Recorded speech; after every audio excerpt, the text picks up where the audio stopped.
Pardon, c'est vendredi, c'est les avis d'Alexis, bienvenue dans ce nouvel épisode. Putain, mais qu'est-ce qui se passe là? J'ai un petit problème à la voix, mais j'espère que ça va se régler. Hein. Non, en fait, j'ai la capacité d'avoir une voix aiguë et je savais pas comment l'introduire donc. Je peux changer de voix comme vous voulez. C'est chiant, c'est casse-couille, ça sert à rien, mais je voulais vous le faire partager. Allez, on passe tout de suite à la critique. Ah, trop cool. Ouais. Alors aujourd'hui, on va parler d'un produit qui s'appelle Heirloom Deluxe de Jamie Badman et Colin Miller. Les créateurs sont pas si connus que ça pour un tour qui a vraiment fait le tour du monde, sans mauvais jeu de mots, mais il nous sort en version Deluxe et on va voir ce que ça vaut. Alors, Heirloom est une routine de... Bah, au final, c'est un peu flou, le domaine qu'elle couvre.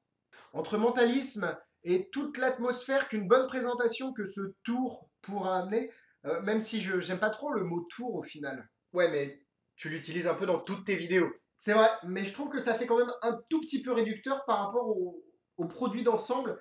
Mais bon, c'est un autre débat, revenons à la critique. Donc en gros, ce tour est en substance une carte révélée, une carte nommée révélée, comme peut l'être le jeu invisible, pour vous donner un ordre d'idée.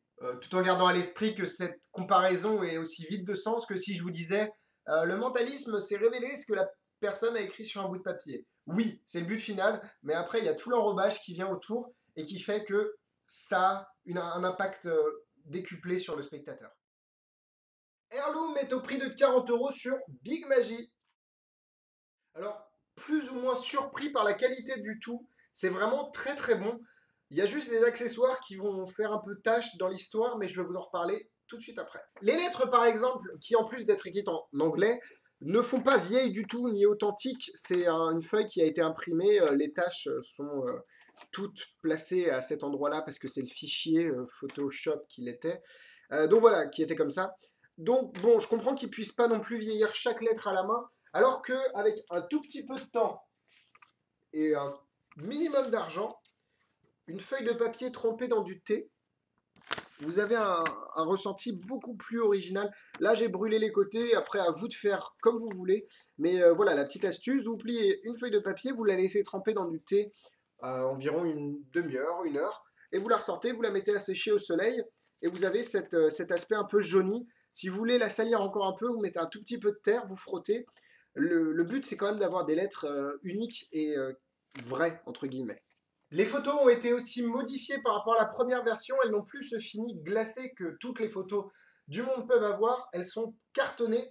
Et apparemment, c'est dans un souci de réalisme par rapport aux photos d'époque. Bon, après, libre à chacun de voir si c'est un point positif ou un point négatif. Personnellement, moi, ça ne me dérange pas. La démonstration prendrait beaucoup de temps et installer une atmosphère tout seul avec une caméra, c'est vraiment compliqué, même si je sais qu'il y en a qui arrivent très bien. Mais si je devais vous décrire la routine, vous racontez une histoire d'une personne morte, etc. Blablabla. Au final, le spectateur nomme une carte, vous avez une photo dans votre portefeuille ainsi qu'une lettre, la photo concorde et la lettre confirme la photo. Donc voilà, c'est en substance l'effet, mais n'oubliez pas qu'il y a quand même toute une atmosphère qui est introduite avec la présentation. Commençons par les points négatifs. Le tour peut paraître cher, encore une fois, je ne sais pas si je dois continuer à mettre le prix dans les points négatifs, parce qu'au final, le prix d'un tour, c'est le prix d'un tour. Si vous allez l'utiliser, le prix est complètement justifié. S'il finit dans le fond de votre armoire, c'est un peu moins justifié. Moi, je trouve que Heirloom est très très justifié, en tout cas son prix, pardon. Le fini des photos, comme je l'ai dit dans la présentation de l'effet, a changé. C'est du carton au lieu du papier glacé, enfin au lieu du papier photo en soi. A noter que ça épaissit un tout petit peu votre portefeuille vu que le carton est plus épais que ce papier glacé. Parlons du portefeuille. Le portefeuille qui est fourni, enfin qu'il est possible d'acheter avec Heirloom, ce qu'ils appellent le Heirloom Deluxe Wallet ou quelque chose comme ça, qui n'est rien d'autre d'ailleurs qu'un espionnage ou un Infinity sans toute Ces autres capacités fonctionnent très bien pour l'effet.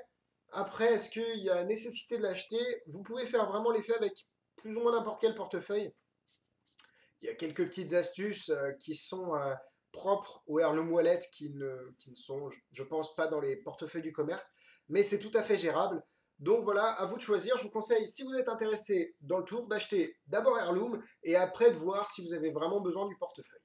Personnellement, j'utilise l'Infinity Wallet, donc non, il n'a pas fait de régime, il est toujours aussi épais, mais il n'y a aucun souci pour contenir tout ce qu'il faut à l'intérieur pour faire Heirloom, et bien plus, hein. Comme je vous l'ai dit, j'ai du Poker Test, j'ai un WoW, j'ai Powerball 60, bref, j'ai beaucoup de choses dans mon portefeuille, même trop, mais au final, moi, ça ne me dérange pas, donc à vous de voir. L'Infinity Wallet fait très bien le travail, ainsi que l'espionnage pour Heirloom. La compréhension de l'anglais est pour moi obligatoire pour cet effet, de par la compréhension de la routine, évidemment, car elle est en anglais, et c'est à vous d'essayer de traduire toutes les petites subtilités de l'histoire qui vont faire que l'effet dans son ensemble va vraiment être compris, assimilé, et qui va avoir un impact sur le spectateur. Et en plus, il faut traduire les lettres, parce que les lettres sont en anglais et elles font partie intégrante du tour. Vous avez besoin de sortir la lettre à chaque fois. Même si pour ce dernier point, Bibi est à penser, et j'ai traduit les lettres de l'anglais au français. Je trouve que ma traduction est plutôt correcte. Bah, c'est pas à moi d'en juger, mais en tout cas, elle fonctionne au niveau des spectateurs pour l'avoir testé une bonne dizaine de fois. Donc si vous aussi, vous avez acheté Heirloom et que vous êtes un peu dans la mouise parce que les lettres sont en anglais, n'hésitez pas à m'envoyer un mail à alexis@magitest.com et je me ferai un plaisir de vous les fournir. Et maintenant, les points positifs. La méthodologie du tour relève du génie. Et je rigole pas. Moi, j'avais pas Heirloom, la version de base, j'avais une idée du fonctionnement et au final, j'avais complètement faux. Ça reprend Colossal Killer pour ceux qui connaissent et ça enlève complètement enfin, il y avait des choses décrites derrière les cartes pour certaines versions. Et là, la présentation gomme tous ces petits défauts, je trouve, et a vraiment sa justification. Tout est justifié, et au final, même un cas qui peut paraître défavorable va finir en un cas trop fort, quoi. Vraiment, ça va amplifier les réactions des spectateurs, et je trouve ça vraiment génial. J'ai utilisé le mot vraiment. Vous vous rappelez, dans la dernière vidéo, j'ai dit qu'à chaque fois que j'utilisais le mot vraiment, vous buviez, et là, vous ne devez plus rien comprendre à ce que je dis, car vous êtes déjà torché, hein. On peut le dire, on peut le dire. Oui, oui. Vous avez énormément d'idées dans le DVD, il faut vraiment passer limite un après-midi pour tout lire, parce qu'il y a des PDF, et tout regarder avec les vidéos, pour saisir toutes les subtilités, et au final faire votre choix sur la présentation, car évidemment il y a plusieurs présentations, l'ancienne et la nouvelle, ce qu'ils appellent Emily's Revenge.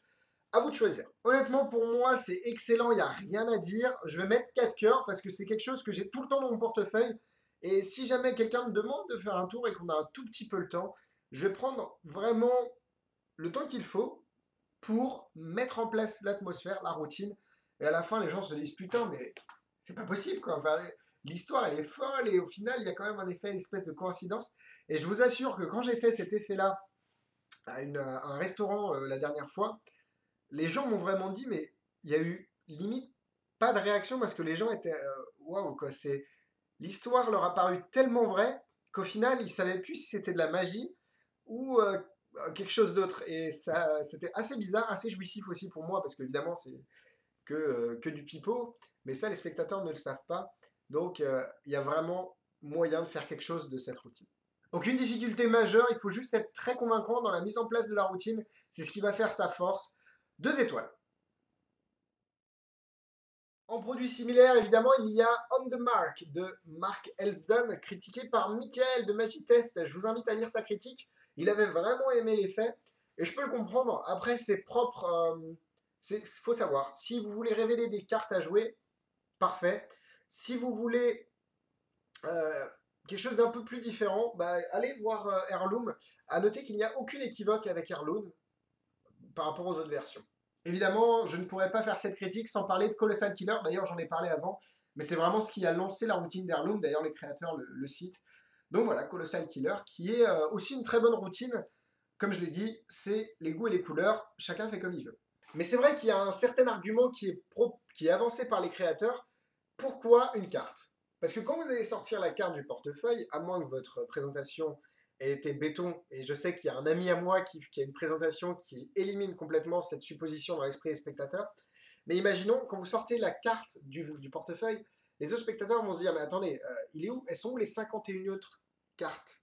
Parce que s'il en a un jeu, c'est par 52. Donc s'il y a une carte, ça veut dire qu'il y en a 51 autres. Vous comprenez un peu la démarche? Alors qu'avec une photo, j'ai rarement eu mais dis donc, t'as 52 photos dans ton portefeuille, quoi. Voilà. Et puis la photo fait vieille, donc enfin, la dupliquer, ça aurait été compliqué. C'est vraiment ces couches d'impossibilité qui font que Heirloom est pour moi un vainqueur. Ça se dit un vainqueur? Un winner, qui est un bon tour, quoi, tout simplement. C'est tout pour moi cette semaine, merci de m'avoir suivi. Si vous avez aimé la vidéo, n'hésitez pas à la liker, ça me fait plaisir, et à la partager à vos amis magiciens. Faites passer le mot, plus on est nombreux, plus c'est cool, quoi. Plus on pourra échanger et puis voir sur des congrès dans les années futures. Je sais qu'il y a beaucoup de jeunes qui regardent les avis et j'espère qu'on va grandir ensemble parce que plus ou moins je suis jeune aussi. Et j'espère encore pouvoir vous faire des vidéos pendant longtemps. N'en déplaise à certains, je suis désolé. Et se voir sur des congrès, ce serait cool en France. Je vais sortir de ma période prison dans quelques mois. Pardon, ma période prépa. Donc voilà, ce serait super cool qu'on puisse se rencontrer en vrai. Bla bla bla bla. Bon, si vous voulez me contacter, il y a Magitest sur Facebook. Le lien est dans la description, pardon. Évidemment, la chaîne des avis d'Alexis. N'hésitez pas à vous abonner si vous voulez être au courant des vidéos, des concours, de moi qui fais des vidéos nues, tout nu. Et oui, ça m'arrive, jamais. Et Magitest est sur internet, magitest.com, toutes les critiques écrites, et c'est là où vous trouverez la critique de On The Mark, écrite par Mickaël. Voilà, et je crois que j'ai tout dit, hein? Ouais, c'est cool. En tout cas, moi je vous dis à la semaine prochaine, bisous bisous! Avec cette tête de niais, je ne sais pas si vous comprenez la difficulté que c'est de garder cette tête de niais à la fin. Mais bref, allez, je vais la garder. Et là la musique arrive, vous savez. Et là, c'est le